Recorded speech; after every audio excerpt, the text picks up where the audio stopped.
Welcome to the Act Out Podcast. I'm your host, Adam Tomlin.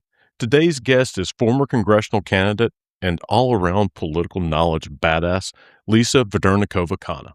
Let's roll the tape. Hey, Lisa, how are you? I'm doing well. I'm excited that it's almost the weekend. How are you? Very excited for the weekend, but at the same time, I am going to be at a polling location on Tuesday. I'm pretty much all day, handing out the leaflets. So I'm kind of like, I'm excited for the weekend, but at the same time, as soon as it passes, I'm like, oh no. Oh, totally. And have you voted yourself yet? I already did. I don't like to wait for election day. Like pretty much as soon as early voting starts, I'll try to go like right around Yeah. then. How about you? We have so many elections here in Virginia that I love to pick and choose when I'm going to be really type A and really early in voting or last minute. So I just had a baby 2 months ago. So I'm going to be at last minute and vote on election day. So I am voting in the afternoon on the 21st. I also am really curious. I mean, because we have so many elections and because we just had statewide elections this past November, I am actually really curious to see on election day just how many people will be at the polling site to just have my own anecdotal look into turnout. So that's kind of why I'm excited to be voting on the last day / election day itself. I've kind of been wondering that too. Especially with Virginia having these off-year elections, you go like right out of 2024 and you're like, oh, well, 25, we've got a gubernatorial election, all the statewide offices and stuff. And then right on the heels of that, now we have the redistricting referendum. So did I am kind of curious to see what turnout will be like. Do you know so far, like, if, early voting has, matched, 2025 and 2024 turnouts? I don't know in terms of cycle over cycle. I highly doubt that it has matched 20. I highly doubt it's matched 24. I mean, a presidential with the first Black woman, Yeah. or not the first Black woman running for president, but a presidential with such a significant figure running for president and such a consequential Mhm. election, I'm sure was really high. So I highly doubt that it matches 24. I could be wrong. I'm speaking off of gut vibes. And I can't imagine that it matches 25 either. I do think it's pacing at the level that they have expected for turnout to be pacing, just based on this specific issue and this specific election. But Mhm. my gut after being in politics for half my life is that this is going to be a smaller turnout, but a very high propensity turnout, just in plain terms, that it is going to be people voting who are really active Yep. on either side, and less so sort of everyone voting as their civic duty. Mhm. Not like America's great at that anyway, because we have so many people voting, in terms of the population percentage, but I think it's gonna be a very concentrated in terms of people who are really Mhm. active Democrats or Republicans voting for their issue, but not sort of a mass turnout. Right. So what that means, you're not trying to persuade any undecided. So at this point, it is all about turning out the people that have voted for you in the past, right? Yeah, exactly. I mean, and just given where we are in the cycle, right? Like election day, especially in a state like Virginia, is the end of the term because we have such a long early voting window that, you and I are talking 4 days before Tuesday. At this point, you're certainly probably not convincing anyone to change their mind, and you're really just driving out so that people know that the 21st is the last day to vote. Actually, in this environment, particularly like with how divisive everything is, are there really that many undecided people, do you think? I have a hard time understanding how people are undecided, particularly on an issue like this referendum that we have on redistricting. Like, it's pretty sophisticated and you have to have kind of a lot of context to understand where we are, right?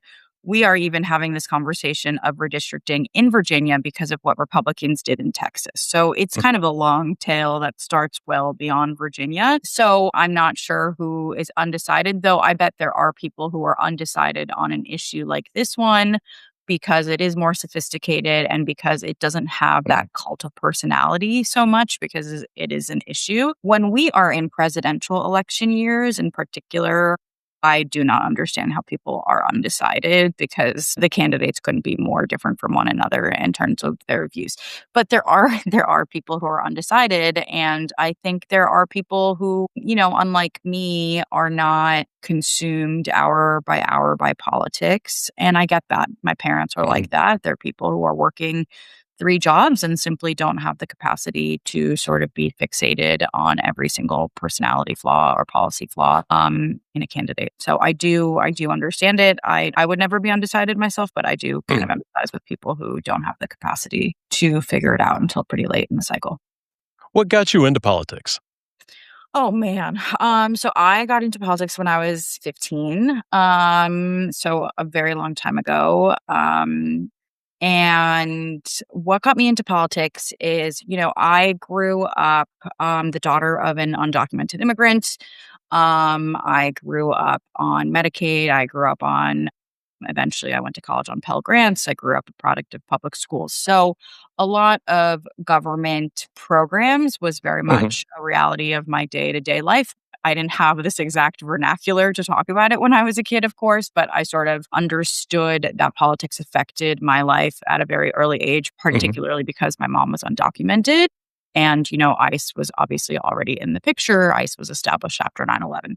So, just my sort of personal upbringing got me really interested in public service and government and how government should really be supporting people. Mhm. And I started interning for my local congressman out on Long Island, in New York, which is where I'm from originally. And the rest was history. Then I got really into campaigns, did a bunch of campaigns, worked on Hillary Clinton's presidential in 2016. And Oh, that is how I started my career. I sort of okay. I was full time through college, working on the campaign and finishing college. And What did you do for her? I worked in first in fundraising. I was on the campaign from the very beginning to the very, very bitter end. So I started in fundraising for the first year, and then I worked in operations, which is essentially the business side of a political campaign. That campaign had raised $2 billion. So it's really like a $2 billion business that needs to be run. So my team was legal, contracts, the CFO, the accounting, the budget team. We managed the plane. So sort of all of the mechanics that keep a campaign of that size running is what I did. And then worked at the New York Times for 5 years after that, and then was the chief of staff of the DNC. So long way of saying my sort of personal Yeah. background is what got me into politics at a really young age, and then has really kept me interested from there on out. Okay, so obviously Hillary Clinton, the $2 billion campaign, that is a very like special case kind of thing. But Yeah. let's talk about like going all the way down to like someone running for Congress, right? Mhm. Like how much of that like the operations and the budget and the fundraising and all that, how much of that like kind of trickles down sort of responsibility wise for that person like running for like a more localized seat? Yeah, I mean, it's a great question. So I ran for Congress as well in Virginia one, which is now, being redistricted. But I ran for Congress in the 26 midterms and dropped out earlier this year, which I'm sure we'll talk about. But it is the role of money in politics is insane for so many reasons. You can talk about, obviously the funders, but also the thing that's insane in this context is just how much money you need to run a campaign, even at the Mhm. local level of Congress. Most congressional campaigns will cost, if they're not competitive, if you're an incumbent, or if it's an easy seat, then it'll Mhm. cost $1 to $2 million. And I know, unless you're like an incumbent who has just been in there for 15 years and nobody's going to fuck with, I think Bobby Scott is probably a great example of that. I was gonna ask you about Bobby Scott because he Yeah. seems to be almost untouchable. Like, the way that, like, Mark Warner and Tim Kaine and, like, it seems like the way everyone talks about him, it's, like, with almost, like, veneration, it seems like. I think Congressman Scott is really remarkable for many reasons, including the fact that he is so focused on the community that he is a part of. I Mm. think there are Congress members who are swamp creatures. And what I mean by that is they live in a place, but they get elected from that place. And then they go to DC, and that place that they're from never hears from them again and never sees them again. Bobby Scott, I think, is the exact opposite of that. And I think when you're the exact opposite of that, it is really clear to your community that you care about that community and that you are from that community and will represent that community to the best of your ability. So I think, that's why Bobby Scott is deeply beloved and deeply respected. I don't think that's the case I think there are people who are untouchable for different reasons. In the case of Mark Warner and Tim Kaine, I think Tim Kaine is deeply beloved. I think Mark Warner is respected. I think something that someone like Mark Warner, who is running in the cycle, has to his advantage that is untouchable and unsurmountable is cash advantage. I think for at the Senate level, you just need so much money that it is basically impossible for a newcomer, or even not even a newcomer, but someone who's a delegate or a state senator, to raise that much money against a senator who is respected. So I think those are, two different examples of how you can be quote unquote untouchable. But so at the congressional level, again, if you have a safe seat, you need like $1 to $2 million. And then if you have a really competitive seat, if it has a primary, you'll need anywhere from $1 to $3 million.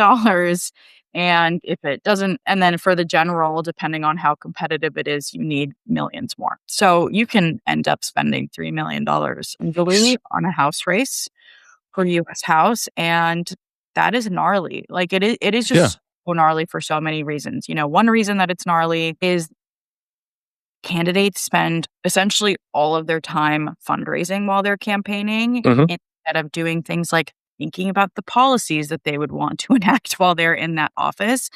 It is kind of crazy how few candidates and how few electeds, I think, spend time figuring out their vision for policy rather than just hiring people who figure that out for them. And the more money you need to raise, the less likely you are to do that, because raising money takes a fuck ton of time, even if you're independently wealthy. Another reason why the role of money in politics now and the fact that these campaigns are so expensive is insane is because it just self-selects candidates who are coming from richer backgrounds, who are coming from richer networks, and it really ostracizes people who would be excellent in their office and who actually would be representing the American people more, because they just don't have access to that sort of capital and networks with that sort of capital. And a third reason, but I could go on for why it's so problematic that campaigns are this expensive, is where is the money coming from? Like, it's not possible most of the time for it to come from individual donors. And that's how you have the influence of corporate PACs, the influence of APAC, and even darker money sort of come into play in our elections. So again, that's just 3. There's probably 17 million reasons, but that's my view on how we fund these crazy congressional campaigns now. No, anecdotally, so I've started to follow more political accounts and things like that on social media. And the amount of content that is based on fundraising is absurd. And even like on Threads, where you're not like posting campaign videos, but it's more like just your thoughts or whatever, like you can see like candidates, like all they're thinking about is fundraising. And so you're right. Like it's into their kind of like, in their defense, it's impossible to think about policies and legislation they're going to back whenever you need to have $5 million, $5 million in order to like be able to compete. It's not the candidate's fault. I think 99% of candidates would be doing anything else other than fundraising. I think they'd love to be thinking about policies, but that's just not what anyone cares about. So when I say that's not what anyone cares about, what I mean is like the consultant class and sort of the politicos in Washington, D.C., they do not really earnestly care what your policies are. What they care about is how much you are going to raise in that quarter. I'm speaking from personal experience, having run literally just months ago and last year. The amount of times that I was asked about my policy views is a fraction of the amount of times that I was asked how much I would be raising in a quarter and how I would be raising that amount in a quarter. Yeah. So I do not blame candidates. I very much blame Citizens United, and I very much blame the consultant class and politicos sort of just accepting the status quo of this is what money in politics has to be, and not trying to find ways around it and trying to find candidates who are policy visionaries or policy curious or really representing people from the place that they're elected. Yeah. Uh, it kind of shows how easy it is to, I hate kind of saying this term, but like fall into the swamp, so to speak, like become a creature of the establishment because the only way that you are going to get any kind of attention is with money. And so that you're right, that self selects so many people. Yeah. Uh, I do think we're seeing something interesting going on that is a little daunting but still exciting. So there is a class of people who are candidates for Congress or in Congress because they are personally independently wealthy or they have access to donors who can donate a lot of money to them. I think a new thing as of this cycle and maybe 2 cycles back is the attention economy and influencers, mhm. and the role of influencers. I think young influencers, basically people who have, let's say, 30,000 plus followers on social, are really starting to carve out lanes for themselves as candidates when they don't come from those sort of esteemed backgrounds because they can access more people. They can access more people who are voters or who are donors, and they can and frankly, who are reporters. And that's what I mean by attention economy is that they can sort of get donations that way, which I think is exciting and inspiring. I do think it's really hard still to get 30,000 followers on social media. So it's not like the easiest path, but I do Mhm. think that is something that is a bit of an antidote to a lot of the candidates who we see who are just sort of chosen by DC politicos for the amount that they can fundraise. So, will you kind of like take me behind the scenes? Like, so whenever you decided that you were going to run, that you wanted to run for Congress, like, what was the first thing that you knew you had to do? Yeah. So, I am professionally a chief of staff. And the reason why I start there is I focus a lot on teams. And I think that you're Hmm. only as good as the people that you work together with. So, something that I thought about very early on is who is coming on this adventure with me and who is going to be honest with me and say the hard thing to me and not just be a yes man to me. So, that was really important to me. You know, the other thing is, what is my angle? Why am I running? Is it an important angle in this moment? And that was something really important to me to figure out. I think we are in a real affordability crisis, even more so today than even a year ago when gas is $4+ and so, I personally, as I already mentioned, grew up thinking about affordability a lot in my life. My background of Pell Grants Hmm. paid, and Yeah.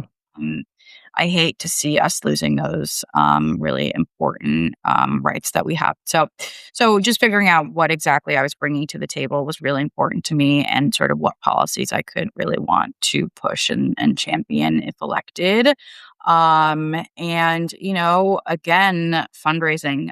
One of the very early things that I had to think about was how much could I fundraise? Would I be a viable candidate? I raised $100,000 in 24 hours, which I'm super proud of. And then Yeah. I raised about $300,000 in a few months, which again, super proud of for Hmm. a time candidate who was 30 years old and running while extremely pregnant. But so those are sort of the top things that I thought about. The first being who's Yeah. gonna do this with me? What's that look like? The second being what am I bringing to the table from my perspective here that's relevant to this current moment? And then the third being how do we fundraise when fundraising is so important in races like this one? Okay, just like a little side note, you were incredibly organized. Like, even whenever I like tried to throw you off by like asking you a side question about Bobby Scott and one of your first answers, you were like, and by the way, your first question that I didn't get to finish, jackass, blah, blah, blah. It's very impressive. So, Thanks. I yeah, appreciate it. It's a little swamp as creature of me, but I appreciate it. as someone with a raging case of ADHD, it is like it's almost like superhuman, and especially like with Very the tragic. Especially with the new mom thing going on too, like, super duper I impressive. appreciate it. Okay, so how many people do you I don't know why I just threw up 2 fingers like I'm telling you the answer. How many people did you think that you were gonna need, like, to start out on your team? Well, there's like the concept of how many people you need versus the concept of how many people you can pay and want to pay, right? As much cash on hand as possible. These sorts of campaigns are there's a formula to your group of consultants, but I had one person working full time who was a wonderful campaign manager, and that was essentially the extent of the full time person. And she's wonderful, and we're still in touch all the time. And she was with me supporting on messaging strategy and also being out in the community and in the district, which we spent a lot of our time on. And then the rest is like you have someone supporting you on your digital fundraising, which are those really annoying texts that you send as a candidate. But I had a wonderful digital fundraiser whose texts were not annoying. And you have someone, standing at the ready to do polling one day for you, and research. And who else was on my team? Mail, Oh, word. digital media. Yeah. The interesting thing about consultants though is that they don't actually get paid unless you do a poll, which I never did, for example, in my campaign. And so I just had like a wonderful pollster who was available for advice but didn't actually do polling. So yeah, that's sort of how the consultant suite shakes out though. Alright, so to kind of get a little bit into the weeds with the polling guy or the polling person, I should say. Um, Woman in my with okay, polling, well, yeah, that I didn't no, wanna I know. assume. Um, I that was, polling was something that, really pissed me off in '24. With the looking at everything, how just, like, close, the polls had, Kamala and Trump, and there were a couple of people that, were arguing, pretty vociferously online that the polls were wrong, essentially, and it's like, it's impossible to be able to reach, the people that are actually going to vote and Yeah. blah, blah, blah, blah, blah. How are poll people able to trust what they're telling you, essentially, with, like, all of the hurdles Yeah. to Yeah. get accurate information? I can't really speak to this from firsthand experience because my pollster never did a poll for me. Mhm. If she had done a poll for me, then I would have more of a perspective here to provide. So all I can really give you is armchair expert views of someone who follows Which are politics. my favorite kind. Yeah, exactly. Someone who follows politics really closely. I think polling, I mean, we all know what's going on with polling, right? People don't Mhm. have landlines, so you can't call a landline because most people don't answer. I have personally never been polled in my entire life. So sometimes when I see polling, I'm like, who are these people? So yeah, I think we all since 2016, I feel like 2016 is really when people started being like, fuck polling. Um, and there is obviously merit to that because the polls were often 16. And I suppose the polls were often 24. I think something that's interesting is I think certainly in 16, I think people were lying when they were getting polled. I think in Mhm. 16, um, Donald Trump was still a novelty. And I think even the people who voted for him sometimes felt weird about it or guilty about it, and they would Yeah. lie to pollsters. So, is that a poll being flawed? Sure, I think polls were flawed in 16. Also, polls are not stenographers, right? Like they cannot know if you are lying to them. So, we can blame the polls in 16 and also people lied to them.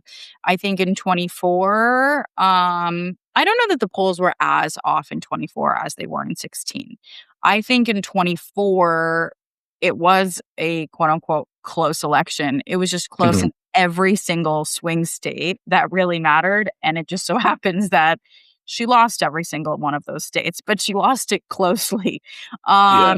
So, and again, I think by 24, people were less likely to lie to pollsters because Trump has been around for so long that it's such a movement that I think the people who vote for him have a lot less guilt for it. But anyway, yeah. So I think polling is flawed. I don't think anyone who does polling for a living would not agree with that.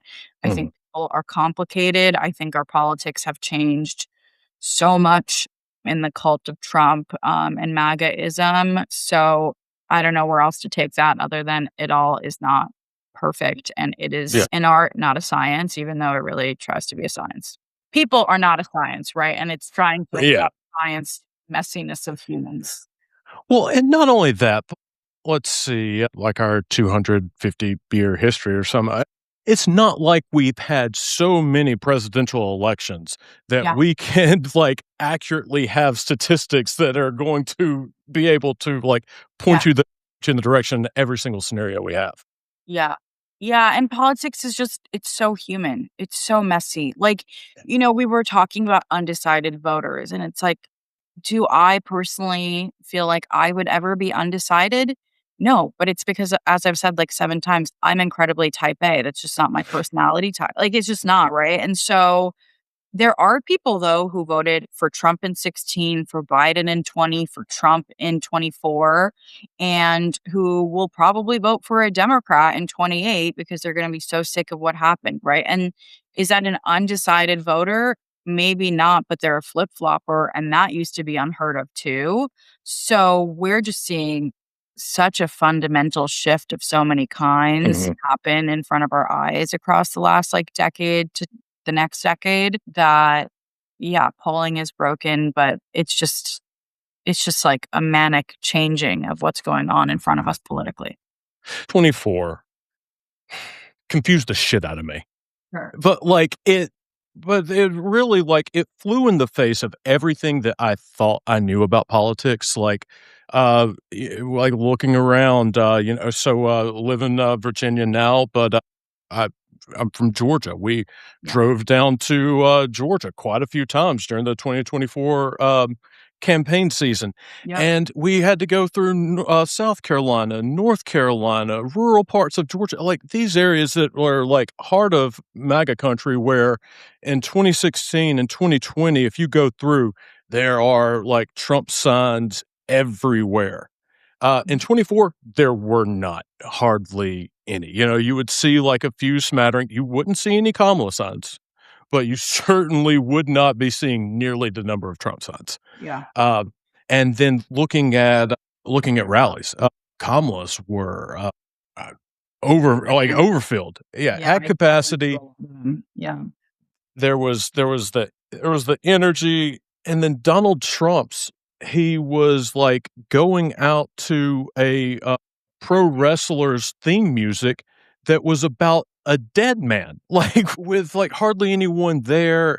It was super confusing. Like, I do not like, it whenever, like, the results came in, I was like, "Hang on, this is not really jiving with what I am kind of, like, seeing myself," and that kinda made me rethink a lot of things and start a podcast. No, I think that's totally correct. Obviously, yeah, I really had my worldview shook in 2016. Again, I was on I'm the s yeah. campaign. I was at Javits Center on the night that she lost, and I um, I was 21 years old. I started on that campaign when I was 20. When it ended, I was 21. I had been 21 for like a year. So I already started to have that was when I was just like, I do not fundamentally understand what happened. And I Yeah. philosophically was like, how did people elect Donald Trump? I am a hardcore Democrat. And I really struggled with it in 16. Mhm. In 20, people elected Biden and they were literally dancing in the streets, myself included. And, um, and then in 24, I agree. It's not that I was utterly surprised that people could elect Donald Trump because they did it before, but what your point is, which I agree, is that what we were seeing is not what ultimately happened. I was at a lot of those Kamala Harris rallies that you mentioned. I do political advance, which I'm happy to go into what that is. But it's basically Mhm. when the team that goes in advance of the candidate and helps set up events. Mm. So we used to do them for President Biden when he was president, and I helped do them for Vice President Harris when she was a candidate. So, I was at the rally in Atlanta, Georgia when Megan Thee Stallion performed, and Mhm. and that was like 30,000 people. I was at the rally when Vice President Harris announced Tim Walz as her running mate, and that was insane. I was at the rally that Vice President Harris did on the National Mall. That was 100,000 people covering the entire National Mall. Mhm. That rally in particular, I was like, wow, this is so powerful. There are 100,000 people who showed up here and were covering the National Mall. And then we lost, right? And it's like, what happened to all of that excitement? And I think all of those people voted. I just don't think that they were in the places that the Electoral College needs the most. I think Yeah. 99% of he voted for Kamala Harris. But yeah, but I agree with you. It is really difficult to be a part of like a cultural moment. Like everyone was coconut pilled for Kamala Harris and she was the cool thing on even social and then to still lose. I think a really core difference in 2024 that just sort of went unnoticed before the election was Donald Trump's outreach, obviously, to young white men, and in particular, Yeah. bringing people. I think the people who were always really engaged voted for Kamala Harris. I think what Donald Trump did is he um, increased voter turnout for himself amongst people who don't normally vote. And so when we talk about polling, I think pollsters and polls were not accounting for those people because those people do not historically vote. A lot of them are turning 18 years old. They just don't vote. So they don't actually get captured, I think, in like predictive politics. But Donald Trump, had a strategy that ultimately worked for him in 2024, which was going on podcasts like Joe Rogan or really getting into WWE and just really meeting those voters where they were and not even talking to them about boring policy or politics, but just growing out with them and making them feel like there was this crazy uncle of theirs who they could see and hear Mhm. his racist views and really relate to that and want that to be their elected. I was working a polling site with my husband in 2024 on election day here in Central Virginia. And the amount of young men, like 18-year-old, 19-year-old men who I saw walk in and yell Trump in my face just completely unprompted was a lot. And that day on election day is when I was like very concerned. Mm. It's just like people who do not historically vote. A lot of those same people are now really upset with how things are going from the Trump Yeah. administration, including a lot of Latinos who voted for Trump are now extremely upset for, sure on immigration, but really on affordability. And so I think we'll see that shift. That's a hoax. Yeah, that's a hoax. Yeah, affordability is a hoax. Everything is a hoax. Fake news. Gas is not $1 million a day. Um, so I think we'll see that shift again in 2028. But yeah, I N agree. I hadn't really thought about it until you spelled it out the way you did, but it is such a fucking ballsy strategy to go for the frat bros Yeah. because, like, I was one of them, in 2009, that's, like, the year that I graduated college, and I'm trying to think, like, all the guys my age. Well, like, I mean, I was gonna vote because I was, like, very much, like, I've loved politics ever since I can remember, but, like, none of my friends were gonna go vote, like, they couldn't care less, Nope. and now that I think about it, like, a lot of these, like, a lot of these swing states, Trump gets, he wins at the presidential level, but the Senate race, the Democrat wins. So a Yeah. lot of these folks were just going in and just putting Trump's name up at the top and then walking out the door, not even filling out the rest of the ballot. Yeah, I mean, that's why it'll be really interesting to see what happens in 2028. I mean, Donald Trump cannot run. I'm sure he may try, but he cannot run a third time. And is someone like JD Vance going to really be able to capture these same people, or is it really singular to Trump? I mean, The Republican Party has literally no diversity of thought within its own party. What I mean by that is look at You could have just stopped at diversity. I know, but I'm actually and that is true, but I'm actually Sorry. very specifically saying diversity of thought because look at the Democratic Party. We have Mamdani and Abigail Spanberger in the same party who are philosophically very different in their approaches to politics and policy. But we're in the same party. You know, we have Bernie Sanders and we have Hillary Clinton. We have just a lot of different views within the Democratic Party. And sometimes it causes for tension.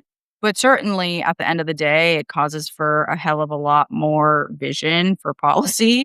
And Republicans have no diversity of thought within their own party. All they have is what Trump last tweeted, and that is just what they're going to be believing in for the day. I don't know how sustainable that is for a Republican Party. I mean, I think we saw it really fucking break down in Virginia in 2025. The way that the Republican Party in Virginia performed in 2025 is malpractice and heads rolled on the Republican side. I mean, it's absolutely embarrassing what the Republicans did to themselves here in Virginia. And I think it's because they had no plan other than Trumpism, and Trumpism is not popular. It's not. Yeah. Like, I think the only reason Donald Trump won in 2024 is because he had been out of office for 4 years and people had sort of forgotten what the horrible-ness of Trump was. I think if January 6th happened, 2 months prior to Election Day on Trump's watch, Trump would have lost in 2024. So anyway, all of that is to say, I don't know how sustainable it is for Republicans to just have a Republican Party that is Trump and have literally no other different thoughts. And for the frat bros, I think it worked in 24. I bet if Democrats are willing to engage, which they absolutely should be, with frat bros and just people who are not normally a part of the process, Democrats will win. I think that Republicans, you're right. In 2020, the RNC platform that was passed was literally, we are with whatever Trump said. Like, that was the extent of their policy platform, which is just absurd. But, oh man, I lost my train of thought. ADHD kicked in there for a second.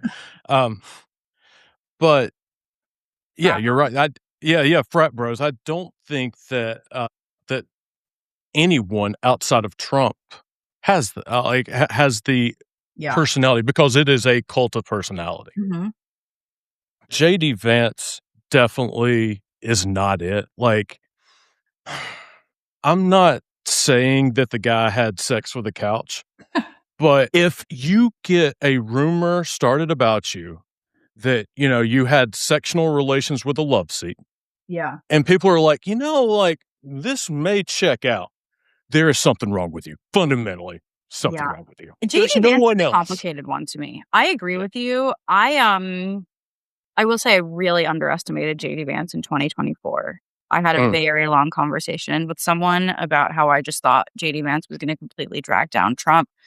And I really underestimated JD Vance. JD Vance does not have the cult of personality of Donald Trump, and he never will. But JD Vance is really smart in a sinister, evil way, and like a very sinister, evil way, and very disciplined in a sinister, evil way. And, those are not really sexy things to campaign on. And you have to be pretty sophisticated to care about those things, which I think a lot of low propensity voters do not care about those things. So I don't know if they'll help him, but I will say JD Vance very much scares me in some ways much more than Donald Trump because of those things operationally. I don't know how you campaign on those things well, but I have previously underestimated him, and I'm not going to make that mistake again. Like, I have underestimated Donald Trump from the beginning. Like, in 2016, I remember, I think it was like right around maybe one of the presidential debates when the Access Hollywood tape came out. And my sister texted me like, so what does this mean? And I was like, well, essentially, Donald Trump just threw a pick six with 2 seconds left in the game, and it is a guarantee that Hillary is going to win. Totally. I thought that was over for him. I used to think that people would care that he doesn't pay his taxes, but I think it actually helped him get more votes, honestly. Hmm. Yeah. I mean, I think the other thing is like I've underestimated those people and perhaps I have overestimated Democrats. I think something that's going on, it's not that normal. It's actually not normal at all to see what we've seen at the presidential level of flip-flopping, right? Like it's pretty normal to have an incumbent win, do 2 terms and then move on, but it's not normal to have it change every cycle. I actually don't think it's good for the country, but the reason why I think we're seeing so much flip-flopping and why I'm pretty confident we'll see it flip again in 28 back to a Democrat is because I think Republicans are not doing a good job whatsoever, to put it incredibly kindly and politely. But I also don't think Democrats are doing that great of a job. No. Democrats in office are not doing. I mean, they're greatly criticized. I criticize them. I've been a lifelong Democrat, very proud Democrat. There's so much more we could be doing. We need new people in office who want to do those things. And so I think the reason why we're seeing the flip-flopping, back to my earlier point, is because no one is satisfied with anyone. So they will just every election be like, well, I'm not fucking satisfied after the last 4 years. So let's try something new. And yeah, it's just a really striking fact of our current reality that no one is doing a good job. So I have underestimated, JD Vance, for example, and I'll see how that pans out in 2028. But I have also overestimated Democrats previously. And that is Mhm. why I'm particularly comfortable with calling out my own party to make it stronger and better, because I think that there's a hell of a lot more that we need to be doing, mainly connecting with people in ways that are Mhm. not boring and professorial and patronizing. So with Republicans and their whatever Donald Trump says is what our views are, they have left just a wide open door for Democrats to embrace like values and kind of philosophies that were traditionally considered to be Republican, but are actually Democratic. If you think about it, Yeah. especially like being the party of opportunity, Yeah. Democrats can really run on that and run with like having like universal health care and like universal living wage. Do things like that and Totally. call it the opportunities, because that's what it is. Yeah. I mean, Democrats used to be the party of the working class, right? And the labor movement. And now that's somehow, in part, sort of become the Republican Party, even though Republicans don't really have policy on it. Something that I find really interesting, and this is because I just had a child recently, is I hear a lot of the time the MAGAverse sort of talk about how important it is for Americans to have kids. And that's all fine and good, but there's a lot of policies that we're missing in this country that should help people have kids, right? Child care, for example, health care, for example. If we actually have policies that support parents and families, there's a fly buzzing around me. If we have policies that support people and families, maybe people will be more likely to have more kids. And any party can take the mantle on that. Republicans can take the Mhm. mantle on that if they want. Democrats should take the mantle on it more. Democrats talk about it a lot, but they don't actually produce enough results. And so, there's, I think, a lot of examples of that where Republicans say something, but they don't actually back it up with policy, and Democrats could own it for themselves, to your point. But there's still that disconnect of actually bringing it to life. There is a cynical part of me that, like, I hope this isn't right, but a part of me thinks, like, well, once you solve the problem, you don't have anything to campaign on. You can't, you're not gonna be able to fundraise off this anymore since, we've fixed this. Do you kinda see that? Or is that a bit I too mean, cynical? it's definitely an interesting theory. It sort of aligns with the theory that people have that there is a cure for cancer, but no one wants to release it because Well, um, right. healthcare won't make any money. But I don't know. I mean, I don't personally think so. I think what I think our politics writ large is so focused on iteration rather than like fundamental visionary change. Like, we have not had serious education reform in this country in decades. That's should be a nonpartisan issue. We have not had serious immigration reform in years. And so what we have is like patchwork fixes by both parties. And we just have a lot of very small policy changes that are very iterative. And that, I think, is because of the filibuster. It's because of polarization. It's because of partisanship. It is just so impossible for the both houses of Congress to sort of push policy forward, that I think it's kind of more boring than what you're saying. What you're saying is kind of salacious and sexy, Yeah. right, and secretive. I think it's a hell of a lot more boring than that. I think we have a lack of vision amongst some politicians, certainly not all. And then I think we have a lot of gridlock of people who cannot get things done and just really pass tiny, tiny movements one way or another, and don't take the time to take a step back and be like, nope, we need to figure out the healthcare system finally. We need to figure out immigration finally. We need to figure out how to give parents paid leave finally. That, I think, is the real problem. And from my perspective, at least. Two of the biggest issues that kind of like I see overall, especially with Congress, are how folks are elected. Take gerrymandering into account, as well as the primary system as well, Yeah. and how that's set up, and also the money in politics. If we could kind of get like money out as much as possible or reduce its power, and if we were able to have basically where it was all congressional lines were drawn independently, and we have maybe like ranked choice voting, something a little more fair than what we have. If we could have those things, then we would be able to get kind of more of the like bigger visionary things accomplished in Congress. Do you kind of agree with that, or is that just wishful thinking?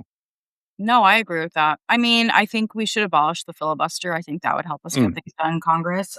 That would just be something that the Senate would do, right? Like there doesn't need to be a law passed or anything like that. That is Yeah, just purely they can do it parliamentary. themselves. Yeah, they can Yeah, do it themselves. Of course, they have no incentive to do that, but they could do it yeah. themselves internally. Yeah, we would not need to vote on that as a nation. So I think abolishing the filibuster could help there. I absolutely believe in getting different kinds of candidates elected to Congress. I think a lot of what we're seeing right now within the Republican Party and certainly within the Democratic Party are just folks who are politicians from an old playbook. I really think that our political system has changed so rapidly and fundamentally in the last decade that a lot of these folks who have been in Congress for forever, or who may be new to getting elected but sort of are in that old school thinking, are just not ready for the moment.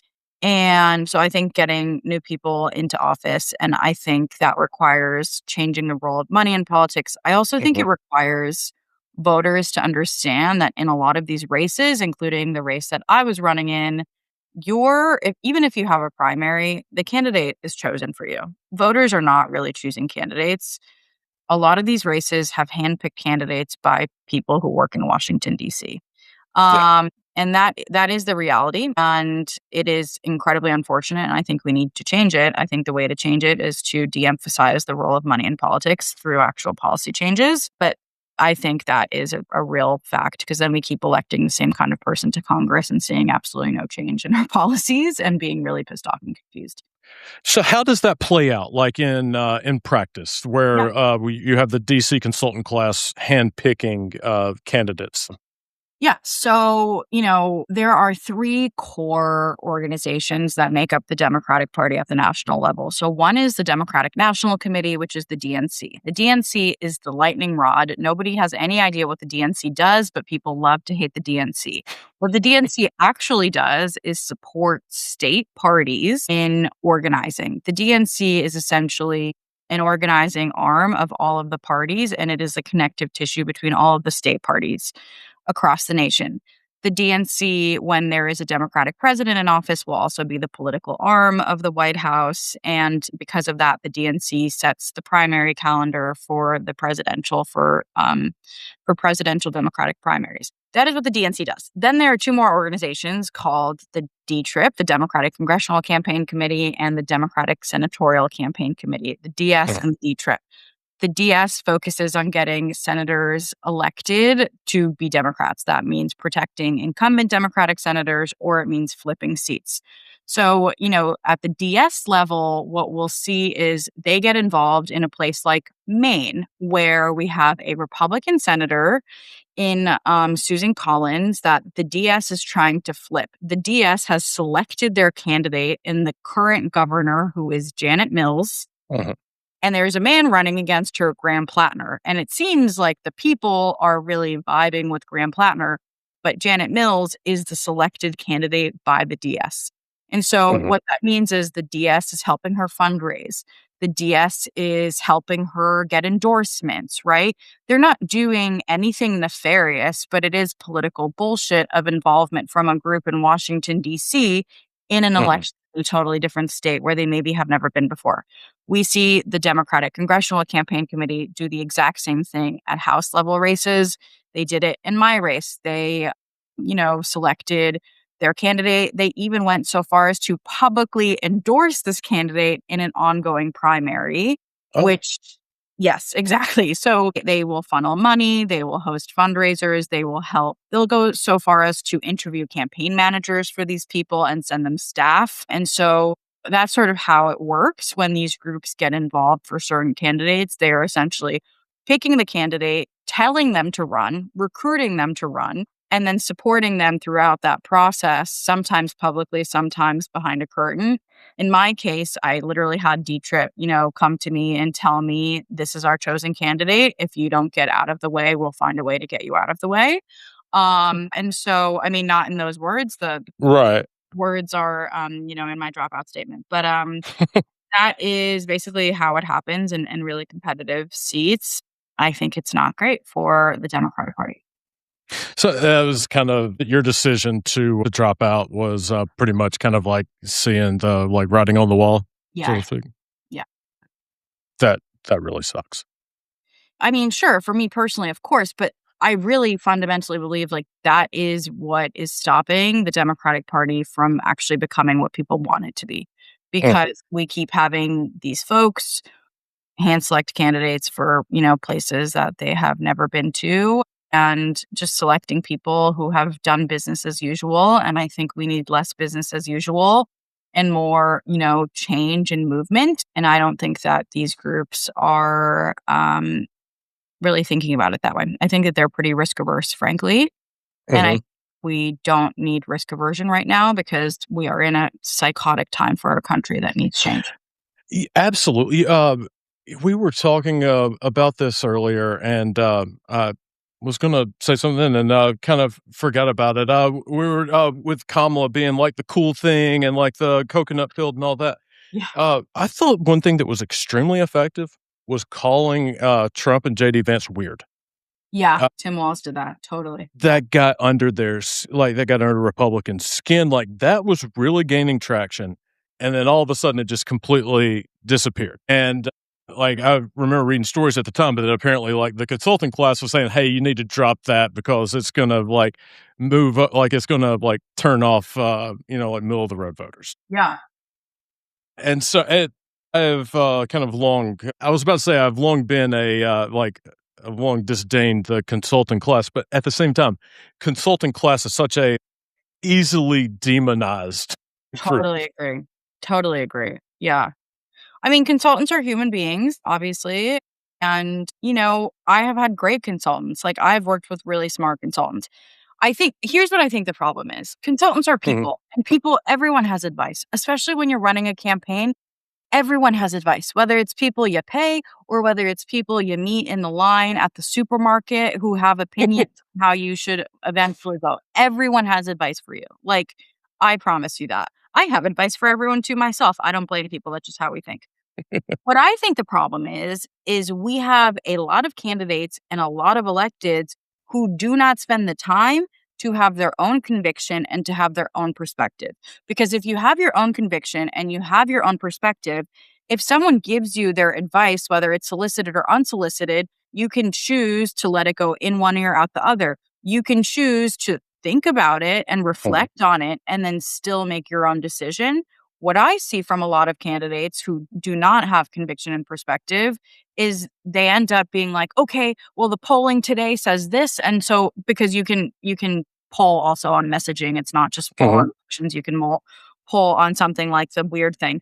And so a lot of people don't have that conviction, don't have that perspective, and then they're very easily swayed by the moment. Yeah, consultants can be a total pain in the ass, and they can sort of, uh, convince people to change their positions. But they can only convince people to change their positions when those people do not feel passionately about something. So that's my hot take there. I I have some sympathy for candidates there, and and kind of what you were describing. So for me personally, podcasting, I had very much a goal in mind whenever I started, and I knew what I wanted to do. I knew why I was doing it, but then start seeing numbers come in, and looking at that metric, and it is very, very hard not to take those numbers as either validation or you're doing something wrong. So it's can kind of like I do understand that how easy it can be to fall into that mindset of like, oh my God, these numbers are not looking good. I better change course. You got to really know what you're doing and why you're doing it Yeah. in order to withstand something like that. It's tough. It's really tough. And I mean, but at the end of the day, if you don't stand for anything, that does come across to people. Like it comes across to people. So, yeah, I mean, you have to have a steel of spine and you have to withstand that criticism or you have to withstand those like sinking numbers, right? But that's what we need. That's what we need from people today, especially public servants. Like you need a steel of spine and you need conviction, and we don't get enough of that. You you just, like, made me, think of a memory in, high school. So in 2004 was the very first presidential election, I could vote in, and, I remember, writing a speech and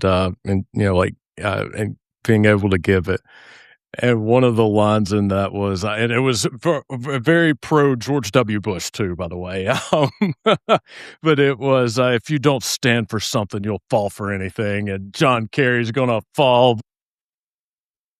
Well, the You were quote saying that, stands. The quote stands. Yeah. bless my heart. I didn't know any better at the time. I believe in evolution. Big tent party, whatever. However you come around, come around. Like, for me, it was I had only heard one side of a debate I grew up in a for very similar way. Yeah. yeah. And I was pro-life, like, and, remember even saying it, and it was, like, the very first time someone, like, countered it. They were like, "Who are you to say, to a woman, that she should, that she should be forced to carry?" And as soon as he said that to me, I was like, "Holy crap, he's right." Like, Yeah. and just like that, I was pro-choice. Like, it was very simple, Yeah. just once I heard a different point of view. It also shows the power of calling people out for their beliefs. Mhm. Yeah, very much so. I mean, I'm very thankful they did that. Unfortunately, it took me a little bit longer to get there on some other issues, but As long as you better come late than never. Yeah. Yeah, I'm actually like I'm a big believer in allowing people to evolve and change their minds. So, yeah, whatever it takes. I think most of us are not born believing the exact things that we believe for the rest of our lives.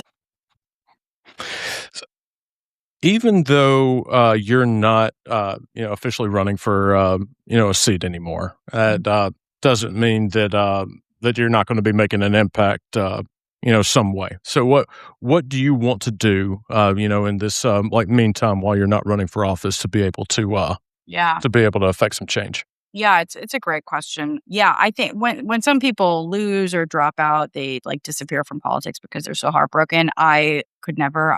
I mean, politics is like the driving force in my brain. So I think, currently, for the next couple of years, my focus is going to be on making sure that we have interesting candidates running for office. Interesting means a lot of different things. It means working class backgrounds, it Mhm. means first generation Americans. So I'm really interested in exploring supporting candidates like that and making sure that they are not pushed out of the political arena too early.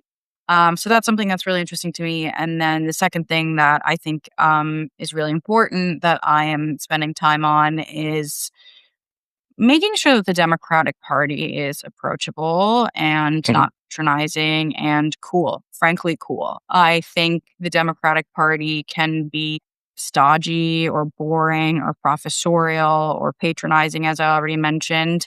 And I think that Democrats should be trying to attract people that we have never attracted before because our policies are there. I really Yeah. fundamentally believe that Democrats with a capital D have the policies for people that make people's lives better. So I feel very confident in that.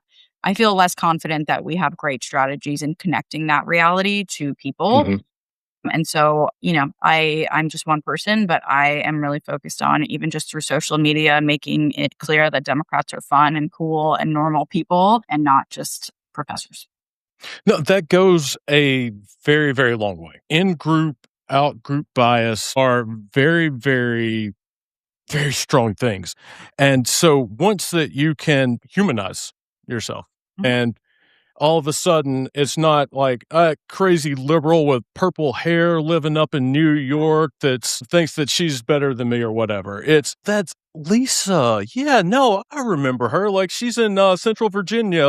Yeah, it goes such a long way. Yeah. And I think that it is absolutely vital for you're right, like for everyday people to see that Democrats are not just like the coastal people who are hanging out in the classrooms. Yeah, exactly. Yeah. Lisa, I have had so much fun chatting with you. Like, I really appreciate you coming on. Thank you for having me. This was a great way to spend a Friday afternoon. Yeah, now you're gonna have to come back on at some point. That's cool? Please have me for election day coverage in August or something.